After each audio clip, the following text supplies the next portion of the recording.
On this episode of A State of Control, we talk about Crestron's annual event called Masters. What was different about this event? This was in person for the first time in the last couple of years. And what are some of the takeaways and things to look forward to that our guests got from the event? We also want to note that programming is still relevant. All that and more on A State of Control. The network for the AV industry.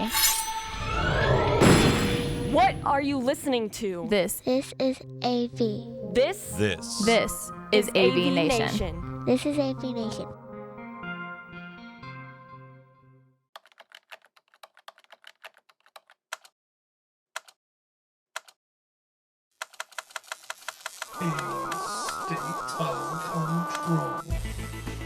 A State of Control.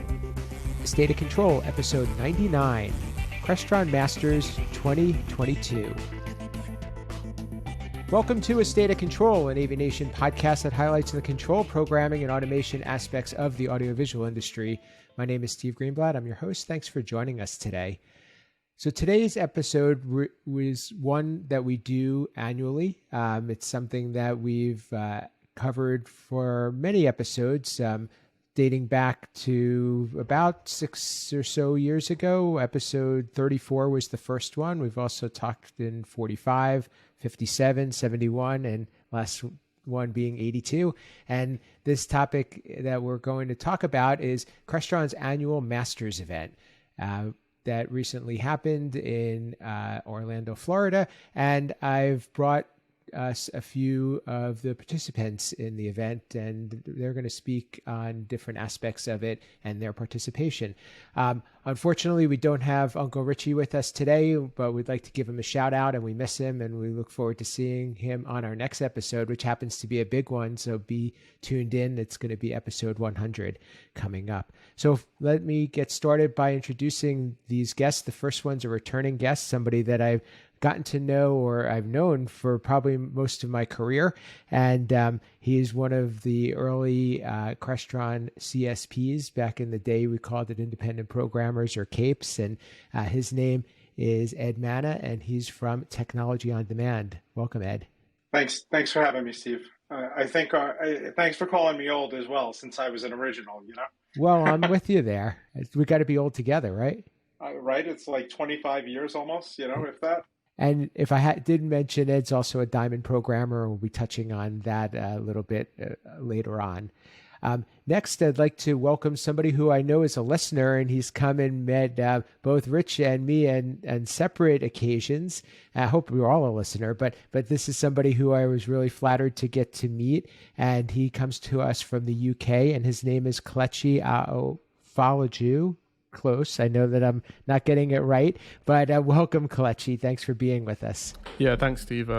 Really glad to be part of a show that's my favorite podcast. So yeah, really honored to have this discussion today. Well, just for saying that, you're our favorite listener too. So thanks for being here. And your company is Logical Solutions. And last but not least, we get to welcome to here another new guest, and somebody who I got to meet at Masters, and is also works very closely with our friend Mike Kelechi at CTI, and his name is Isaac Porter. Welcome, Isaac. Thank you, Steve. Glad to be here. Thanks for being with us. So I mentioned Crestron Masters has been happening for quite a number of years, as Ed and I both reminisced about. And the last couple of years, it's been virtual for reasons of the pandemic. And this year we got to get together back in person. And it was also expanded a bit, as has been the trend, to include tracks not only for programming, but for design and for sales, and was co-located with the Modern Work Summit. So there was a lot of things going on, and it drew interest from a lot of people in different areas. We had manufacturers also did exhibit as well to talk about how they worked with Crestron. And so Ed, I'm going to start with you, since we've both been doing this for a long time and been to many of these. Crestron Masters, I think, is a staple on a lot of programmers' calendars. A lot of certified programmers, this is the reward that they get to go to Masters and get to be around people that they can either learn from or get to meet and get to know. What in particular for you keeps you coming back to Masters, other than the fact that now you're also an instructor? We were just on a phone call with the Crestron CSP Advisory Board. This year, I happen to be the chair, and we talked about a Masters recap, and it was a very good reminder for this call, right, for the podcast. But what really keeps me coming back is the networking. You can learn over the years, during the year, you can learn anything you need to, right? You can call support, you can take classes online or whatever, read documentation, but showing up and interacting with everyone is really where it's at. And for anyone that's gone over the pond to one of the Europe classes, I started doing that a few years ago. It's really a big eye opener. It's nice to be around people that may or may not be they're not your direct competition, but it's nice to be able to open up and just see how it is for other people, other CSPs. Although I will say that one of the years I went to Amsterdam, Hope Roth and Paul Reardon had showed up. So it was kind of like I went to escape all the US people and they followed, So, but for me, it's really the networking part of it. I think that's a great segue to bring in Kelechi, from your perspective, there were certainly more convenient ways for you to attend Masters, but you decided to make the trek over to the U.S. and be with us in person. Was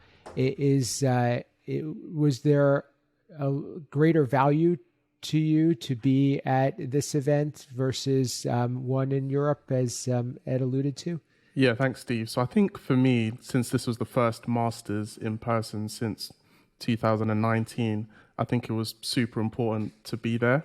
And whether it was in Europe or whether it was across the pond in the States, I really wanted to attend my first Masters in person. And as everyone else has said, to be able to meet with people in person, to be able to learn, to be able to network. So the length of the journey wasn't a hurdle at all. And that actually says a lot, because that's a lot of people in the U.S. Talk about just the commitment to fly across our country and the time commitment and the costs. And certainly it was a much greater investment for you, but it sounds like it paid off.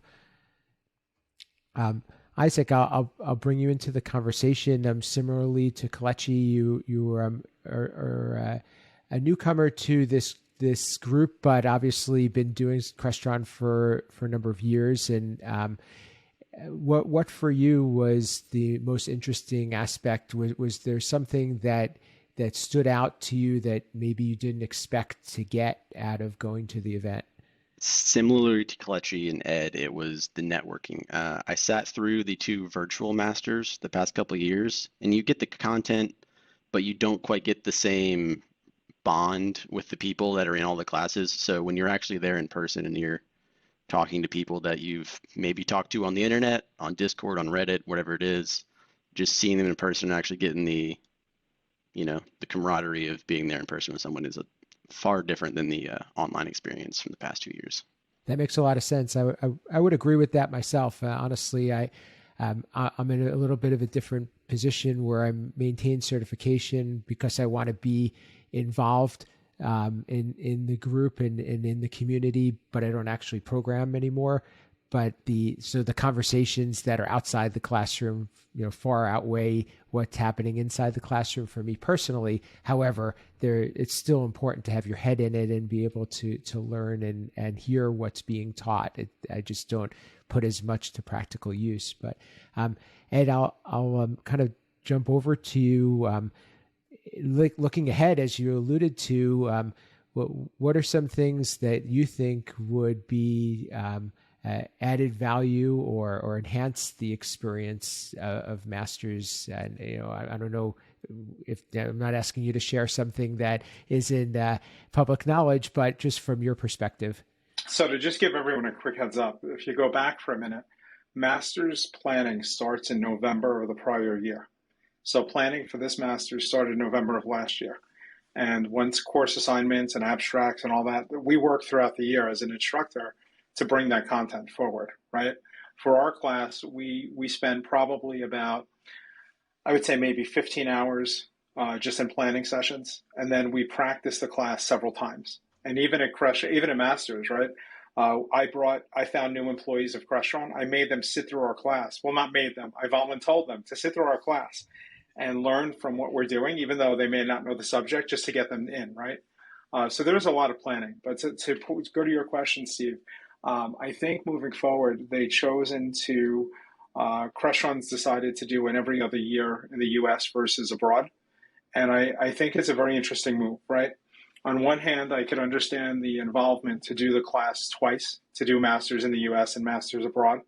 But I think it's a greater, some people look at it as a detriment, but I look at it as a plus because now you're able to, one, go to somewhere else that you've never been, right? So for Kelechi, he came to the US. He might not have been here before to the US, so it's a chance for him to go and meet new people and sightseeing and all that. And like in our case, the next training is in Madrid in May. And who would not want to be in Madrid in May? So I think it's a good destination. And I think it's a good way for everyone to network to a much broader group of people. Which sounds very interesting, and it's really great for bringing the community together because having those different perspectives from people in different areas, and whether some of them are consistent and some of them are diverse could be very valuable to the conversation. I'll kind of keep going around. Kelechi, what is something that you would hope to see the next time you were at either a Masters or even a similar type of event? I think for me, what I'd like to see is kind of more of the same. I think the event is really good. I think it's probably the most important event in terms of if you compare trade shows or other events in sort of my calendar in the year. So I kind of want to see more of the same, but perhaps more people attending, more people from Europe and all around the world attending. It was good because Masters this year, we had a bit of a UK contingent, but the good thing is we kind of spread our wings and spoke to other people, and it was nice to speak and meet to people who I've spoken to on Facebook groups or on Discord and actually get that relationship going in person as well. So the most important thing is that as long as they can keep the quality of the event and more people can attend, that would be really great. And Isaac, I'll kind of take where Kelechi left off, and this may be a little bit more of a trickier question, but how do we make that happen? How can we get more people attending, and what is something that would really be make going to Masters be a no-brainer or a must-see type of event? I think having high quality classes they're actually teaching will inspire some people to want to come.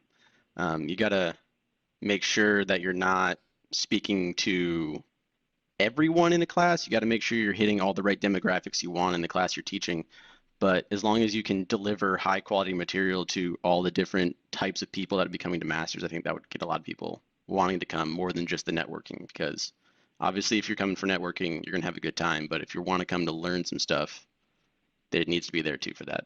I guess just as a follow-up, anything in particular, like for you, that would say this is something that either I can't get somewhere else or I'm really looking for? Is it deeper information about Crestron and Crestron systems, or is it more just general software knowledge? And where would you go with that? I think there's a couple different ways you could go with that. I do think that deeper understanding of actually like Crestron hardware is a thing that you can get out of Masters that you can't get anywhere else. For example, that's when you have all the people who actually developed the products that we use every day to answer some of the tougher questions about how the systems work.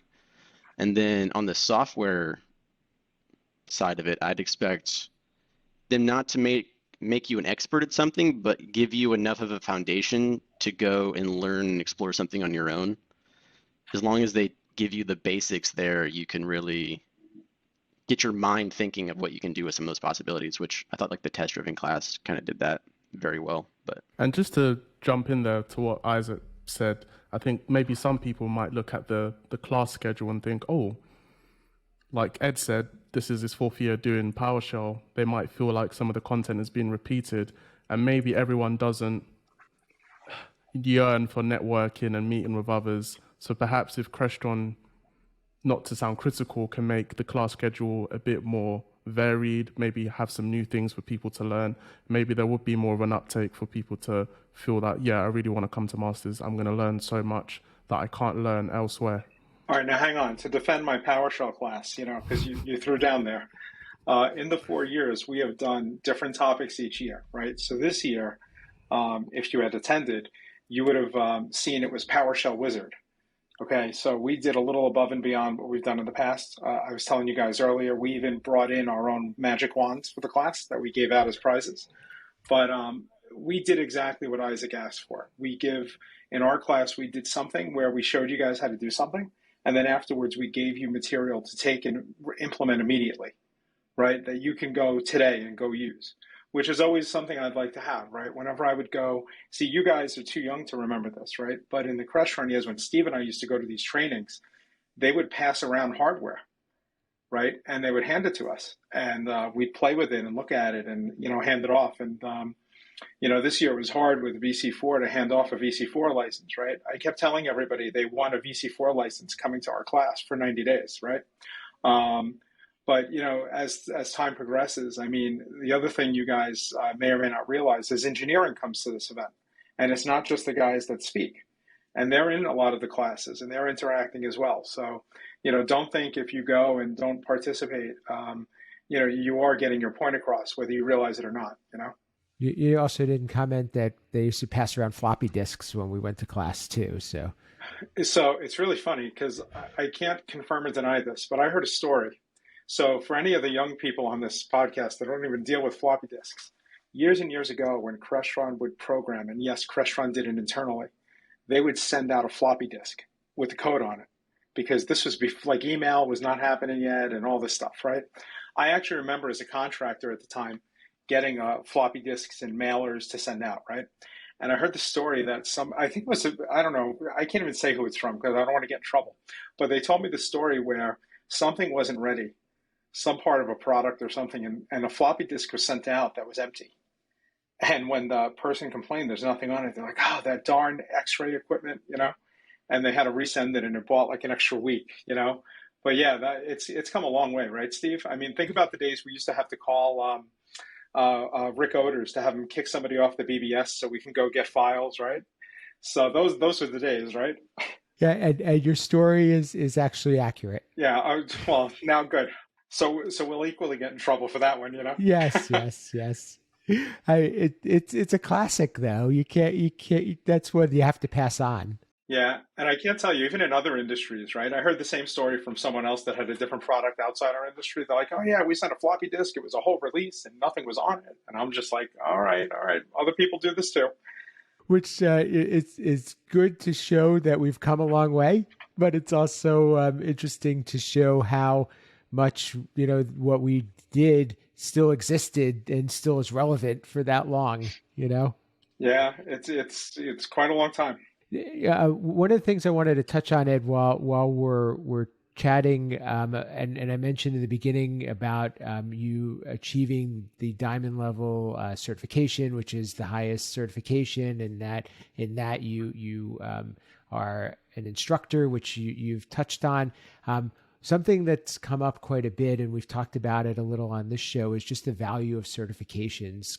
Can you speak a little bit to that? Do you feel that the industry is really valuing the effort and the time that goes into achieving those types of certifications?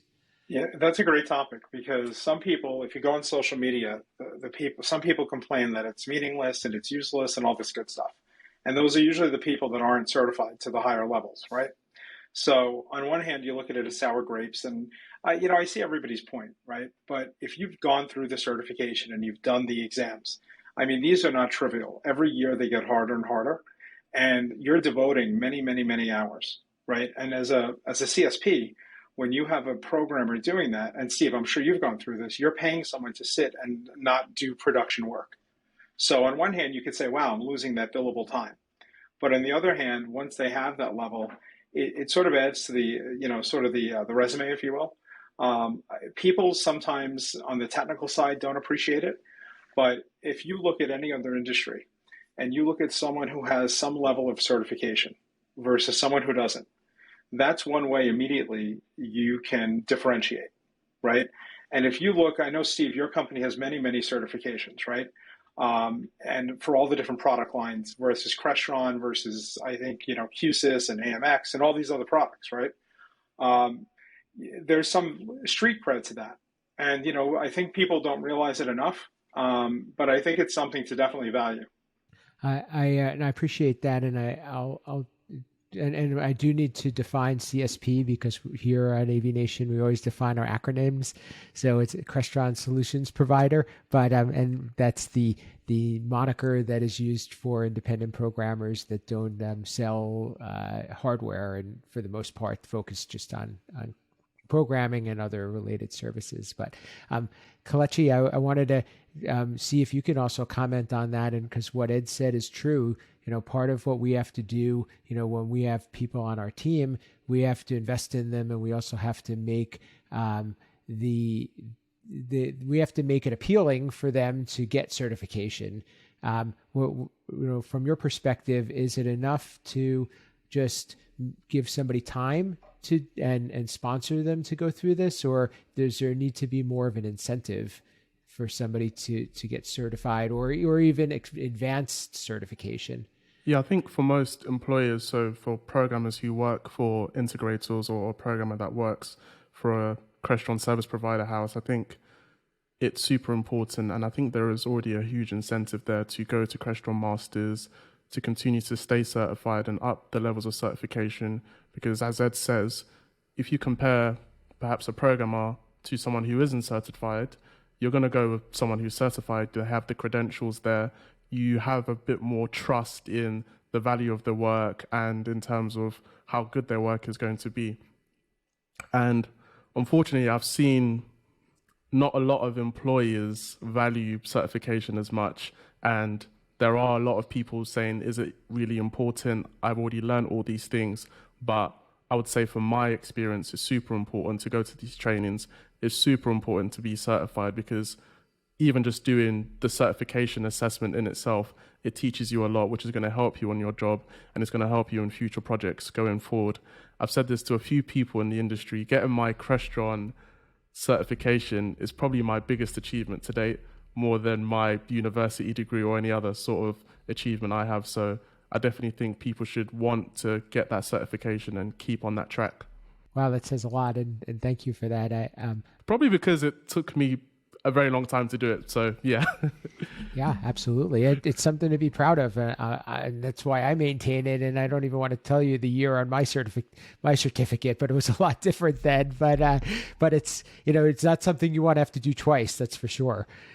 Isaac, I'll, talking about that, the way Crestron works, and maybe other manufacturers are going to follow suit, is that it does learning and getting accolades doesn't stop at getting certified, but they try to encourage you by attending masters to advance, and just as Ed has, and there's many levels until you get to diamond. From your perspective, what's the motivation to take those tests, make the time, do what it takes to get to silver, gold, platinum, and so forth? I think you have to have a sort of personal motivation to want to do it, because if you don't enjoy what you're doing, you're not going to force yourself to go through the certification process, and especially the harder tests as you go along. So making sure that you actually are enjoying programming and are enjoying you find motivation in what you're doing allows you to want to succeed at what you're doing, I think. Yeah, that makes a lot of sense. And I just wanted to jump in there as well. I think for me, the motivation comes sometimes because I get imposter syndrome. So having the certification in these different tests helps you to challenge yourself. And then once you do hopefully pass it, it's like it shows that, yes, you are good enough. You are a good enough programmer. I'll come back around, and I'll start with you, Isaac. What were some trends, or what are some things that programmers are going to need to know to continue to grow and be on their game, in next year, when Masters comes around again? I think you could see it in some of the coursework, but the fact that Crestron is kind of leaning towards standards, or, they had a class on Git repositories, they had a class teaching you C#, they had a class teaching you test-driven development. You can kind of see some of the aspects they're gradually trying to steer you towards. So in your free time, if you're looking to learn new things, maybe you don't know how to do HTTP requests. Maybe you don't know what they are. Maybe you need to look into some stuff like that, because the industry is definitely moving in the direction of standards. So making sure that, even if you're not in class learning it, that in your free time, you're still, trying to keep yourself sharp with what you see going on in the industry. Kelechi, if you want to jump in, what are some things that are on your roadmap, or maybe some of the things you took home from the event that you say, I really need to learn more about this, or invest the time to be prepared and be ready for what's to come in the new year? Yeah, I would say as a result of attending Crestron Masters, probably Linux setup, because their platform, VC4 Virtual Control 4, because we all know there's chip shortages and it's very difficult to get a standard processor. And Crestron have helpfully come out with a new product, VC4 PC.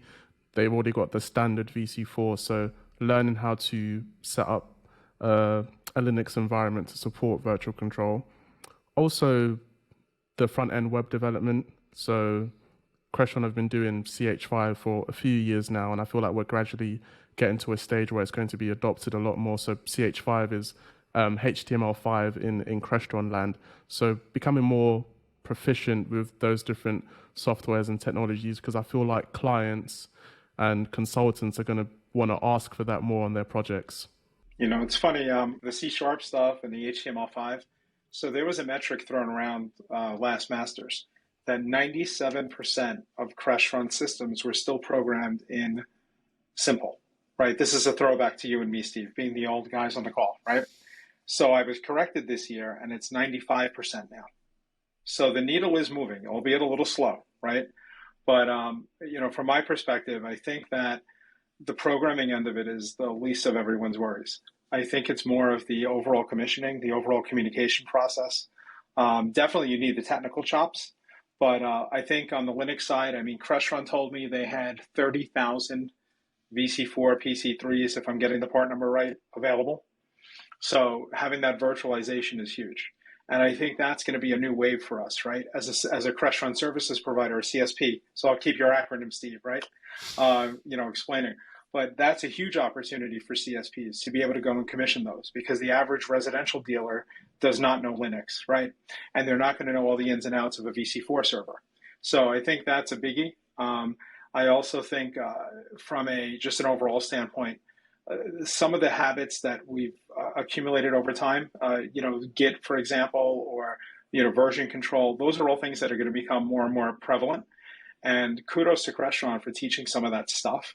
But on the same token, I feel that's a lot of stuff people should have already known before coming to a class like that, right? And, I don't want to go back and forth on what the prereqs and all that stuff, but those are big things in a company, right? So, that's something that I would implore people to learn off sort of Crestron side, right? Learn the version control, learn about the Linux environment, backing up all the hard work you've done when they hosed the server and now have to get another one. Now you have to do all that work over again, stuff like that. I guess that's a good topic for us to round up on, and we don't have too much time, but what, and Ed, you can start with this, like how much of what we do in our role is going to be custom programming versus other things, because everybody's talking about the fact that systems are becoming simpler and there's going to be less of a need for the bespoke systems that we're used to doing. But what are your thoughts on that? So it's interesting. In the CSP meeting, I talked about this. We had a meeting for all the CSPs to come to at the event, and thanks for everyone who came if they're listening. But one thing is a biggie for me is we're not programmers anymore, right? Steve and I used to be CAPEs, Crestron Authorized Independent Programmers. We're not that. we're offering services. So I think it's got to be more widespread. I think it's more configuration of hardware to support our programming, right? There'll always be a need. I think it's configuration and other services surrounding networking. Some of my biggest projects have involved just commissioning NVX, not even programming the job, but just commissioning the NVX for the job, right? And we've done that as a CSP. So I think it's the other auxiliary services that really help out. And, one of the things I said is the dealer can bring the parts and we all can bring the smarts. I like that. Isaac, you're kind of in a different role than we are, as independents, but more so a staff programmer in a large integration firm. And obviously programming is probably a good portion of your job, but not the only portion of your job. How do you see things changing in the future? Do you feel like there's going to be more of a need to write the code for a whole system or parts, or do you see yourself spending more time in other areas of the business? There's definitely still the role for programmers. I think that as systems are becoming simpler, the rooms generally still require programming, and sometimes the best programming is the programming you can't see. So if you're doing a good job, sometimes people don't even notice there's actually programming in the space. But yeah, there's definitely a shift towards a lot more simpler configuration stuff, but that's still an important part of the job because that's what at the end of the day, you are providing a solution to the end user. So as long as you are fulfilling that goal, you're doing your job well as a programmer. And Kelechi, I'll let you have the last word on this. In terms of your business and where you see things going, do you think you're going to be spending more or less time writing code, versus doing other things to support your clients and as you move forward? Yeah, I think I'll be spending the same amount of time writing code, but like Ed said, probably focusing more on ancillary activities or commissioning activities. And I don't think people need to be worried if you're a programmer. Yes, there's probably less customization and there's more configurable systems. But for example, in Crestron land, in the residential side, they have Crestron Home. And on the commercial side, they have AV Framework. We can have programmers focusing on developing drivers. So let's say there's a new display, there's a new matrix that comes out. You still need to develop a driver, and that's not something that can be easily configured. For example, as well, let's say you've done a custom system, and this is a project that's already been done, but everything's all on open ports. You could go back to that system, you can go back to that client and say, hey, we can control this device using SSH, using a secure connection. So I think the most important thing is that we don't need to reinvent the wheel as programmers. We just need to get some new rims. So yeah, there's no worry at all. Oh, I appreciate that. And that's great for everybody to hear. I'm sure that our audience is going to be smiling when they're listening to this. So that means programming is not dead, just for everybody that needs to know. So that it's a good place for us to wrap. And this has been a great conversation about Crestron Masters 2022. I'd like to thank our guests for joining us. First, I'll start with Ed Mana from Technology on Demand. Ed, how can people get in touch with you? How can they learn about your company? And also, if you wouldn't mind, can you give a little bit 30-second elevator pitch on the Crestron Advisory Board? Sure. So to find me, you could go to emana, E-M-A-N-A, at technologyondemand.com. I'm on LinkedIn as LinkedIn. I think it's linkedin.com/edmana. Twitter is edmana. If you Google me, you can find me. The Crestron Service Provider, the Advisory Board. So it's a board made up of mostly Crestron Service Provider principals, as well as a few people from Crestron. And that number from Crestron is growing. And we look at what can we do to better the CSP community, and what can we do to get the word out there about CSPs, right? And that's what we focus on. And this year, I think more than any other year, and Steve, you were at the meeting, you could attest to that. We've done tremendous roads. We've paved tremendous roads to move things along. And that's only because of the hard work of people prior to us getting to that point. So it's really some exciting stuff coming for CSPs, whether it's marketing, whether it's webinars we're doing one in a few weeks on with an attorney to go over contracts, stuff like that. But CAB is a great group of people, and we are accepting new members. So thank you for letting me pop into that little one. If you're interested and you are, first of all, you have to be a CSP, right? So I don't think Isaac's eligible, but you can email cab@crestron.com, and that'll get through to the entire CAB board. And if you'd like to participate in next year's board, the board turns over in January. So please let us know. And if there's any comments or criticisms or things you'd like to see, please let us know as well. Well, I'll say from being there, you did a great job in the meeting, and thanks for what you've been doing. My pleasure. I'll move on to Kelechi Aofolaju. I'm going to get it right one of these times. Thank you so much for being with us. It's so glad to have you on our show, and we always appreciate you listening, as we do all of our listeners. How could people get in touch with you and learn more about Logical Solutions? Yeah, so the best way to find me is probably on LinkedIn. So yeah, just search my name, Kelechi Aofolaju.